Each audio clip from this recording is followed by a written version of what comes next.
What's up, guys? It's Meg, and it's that time of the week again where we get to talk about the best show on television, AMC's The Walking Dead.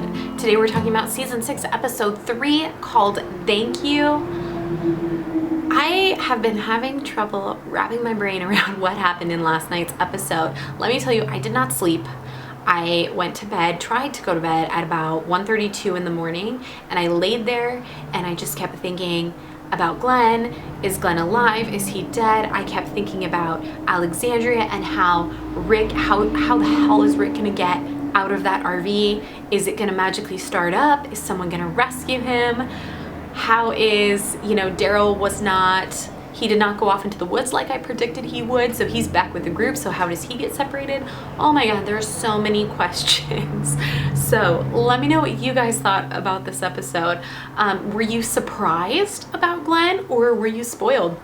First off, I do not want any filming spoilers for future episodes posted in the comments. Please respect that. This channel is spoiler free. So I know I have a lot of new subscribers, and maybe you guys don't know that about this channel, but we try and keep it spoiler free. I think it's really fun to watch an episode not knowing what's going to happen, to predict things without knowing anything about filming.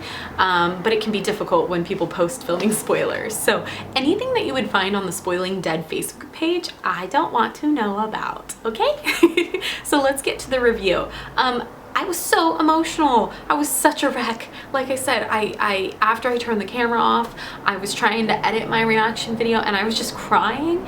I watched the episode again. I've made another video on Glenn and whether or not I think he is alive or dead, so we're not really going to talk about this in this review. So see that other video for more talk about Glenn.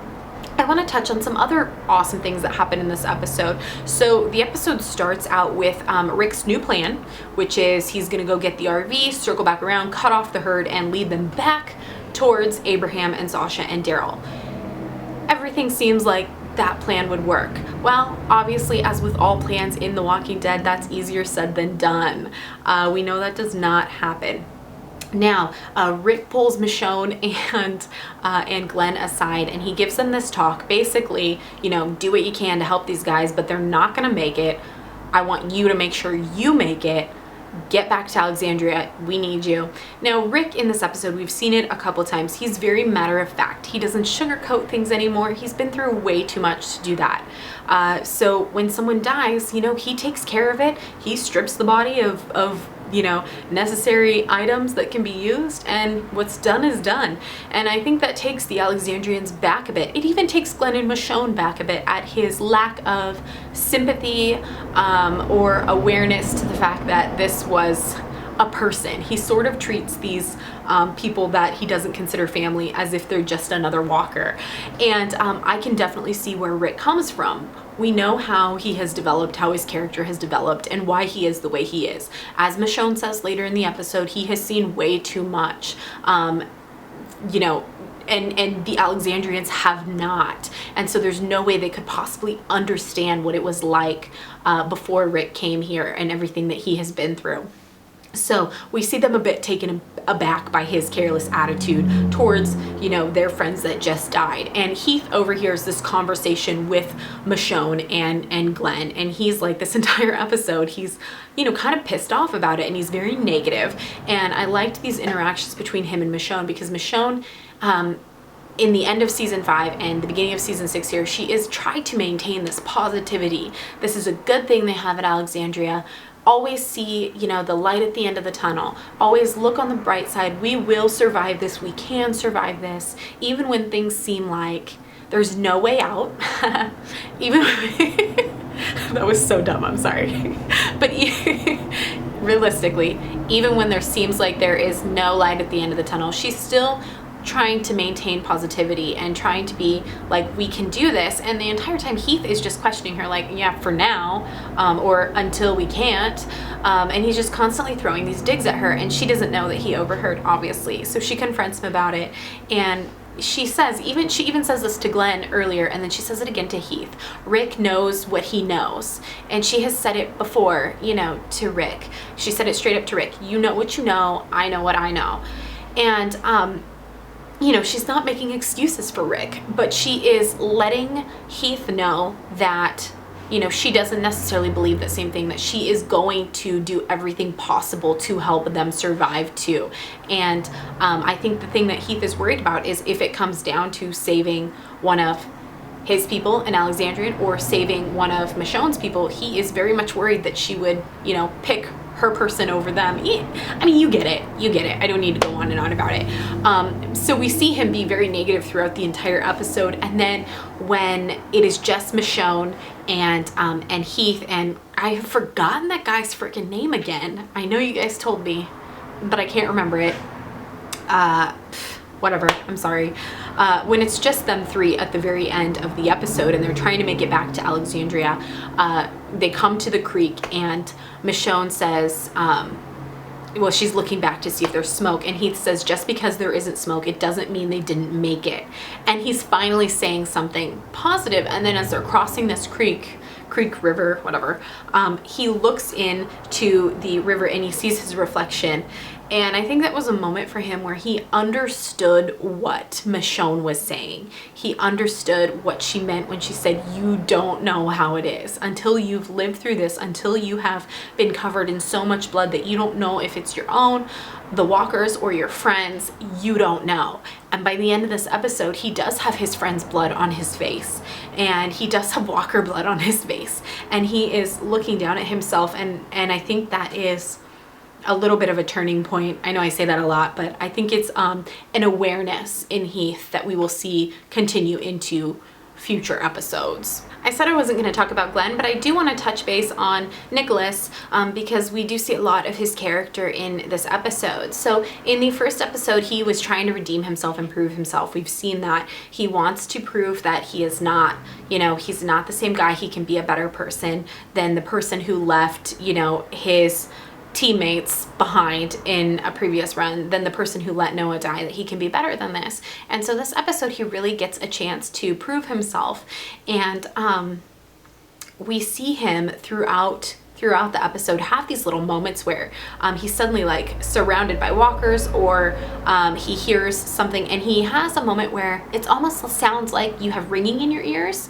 So, you know, when you are kind of starting to have a panic attack and everything, well, I don't know if you guys know this, I've had panic attacks before, but everything feels like it's almost closing up, like there's too much, your ears start ringing, and your senses are just kind of off, and he's just like, you know, like, oh, like he's not really there. Like you could be like, Nicholas, are you there? And he's not there.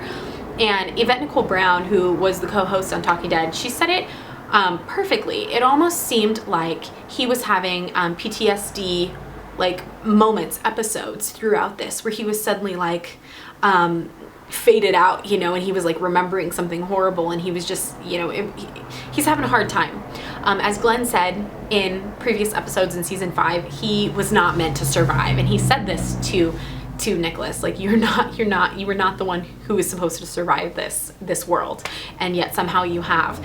And so we know that he has always struggled with being fearful and scared of, you know, these walkers and this world that we're in. So we, throughout the episode, sorry, I'm trying to rein in my thoughts here, we see them make it back to a small town. The plan is to set a fire to the feed store to hopefully maybe stop the herd. And we find out from Heath that this town is where Nicholas and Aiden abandoned three other Alexandrians who were on a run with them. And we had found that out during Aiden's death scene. We found out that that they left these people behind to die. Something happened and they were just like, screw it, we're out, you guys are on your own. And we come back and we see a moment where, you know, one of those people is now a walker, and Nicholas is required to put him down, and Nicholas knows this town, so he's allowed to kind of take control here. And the whole time I'm wondering, well, is he going to prove himself, or is he going to do the same thing that he did with Aiden on the run, you know, way back when? So we see him throughout the episode start having these like mini panic attacks, and Glenn keeps bringing him back, and I was so hopeful. And then you know, we see him locked in this corner on the dumpster. We see him and Glenn, and he can't pull himself out of it. He's seeing all the walkers, and I think what it really comes down to is he is scared out of his mind. He does not want to die that way. He has seen people die by a walker, you know, have death by walker, being eaten alive. He doesn't want that. So the only thing he can think of is take his life before they can take, you know, his life first. And he shoots himself, and he says thank you to Glenn. And I think it was thank you for giving him a chance. Thank you for, you know, trusting him. Thank you for everything, for not killing him when he had the opportunity to do so. And it was such a sad moment, and you almost don't even get to like be sad for him at all, because then immediately Glenn is taken down too, and you're just like, bah. But I really like that evolution of his character, and the fact that he did give his life, you know, I mean, not intentionally, I shouldn't say that, but I think what will happen is that in taking his own life, he will save Glenn. And, you know, he did, obviously, whether or not he meant to do that, that will be the case. Hoping. But I like that character. I like the actor that plays him. Those kind of PTSD moments were really well acted. I thought that was a great scene. Yeah, let me know what you guys thought about his death in the comments. So the wolf storyline is over already. I'm gonna admit I was really shocked by that. Really shocked that Rick was able to take them all out, and that's that. I thought for sure they would come back to Alexandria at some point, but now that seems as if it's not a possibility. Unless there are other wolves out there somewhere that did not attack Alexandria as well, I don't see any more wolf interactions happening at all. And really, I don't think there's any more wolves out there. So I think we're done with that. I'm actually really surprised by that. But Rick makes it to the point where he knows the walkers are gonna come onto the road, and he's gonna lead them back. Everything seems like it's great. The wolves attack, and suddenly the RV won't start. So he kills off the wolves, and the RV won't start. I mean, are we gonna use this every single time? Every time there's like a moment where we need to get moving, the cars won't start. Are you serious? Remember when Aaron and Michonne and Rick and was it Glenn were in the car, and you know they're going to Alexandria, and they're at night, and they hit all the walkers because they went on a road they shouldn't have gone on, and the car won't start. And it always comes down to the car or vehicle not starting. And I'm gonna tell you that it's like the most used horror, like film horror story thing that happens is you run to your car and the car won't start. Come on, or it'll just start right at the last minute. I swear to God, if this RV starts right at the last minute, I'm gonna be pissed. That's stupid. End rant. So we're left wondering here, one of the final scenes is all of the walkers coming out onto the road. Rick can't start the RV, and they're surrounding the RV. And again, it appears that there is not a way out for Rick, and we're left wondering how the hell is he going to get out of this.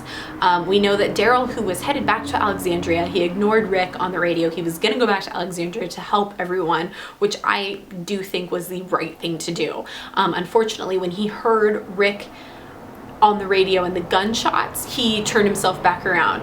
I thought he was going to go find Rick, but instead he meets back up with Abraham and Sasha.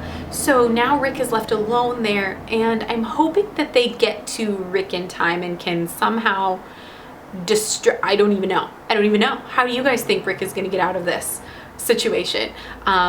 Maybe crawl on top of the roof? I feel like I was getting a flashback to like season 2 when they were on the roof of the RV going down the highway. Well, not driving down the highway, but when, you know, Dale was up there hiding from the walkers.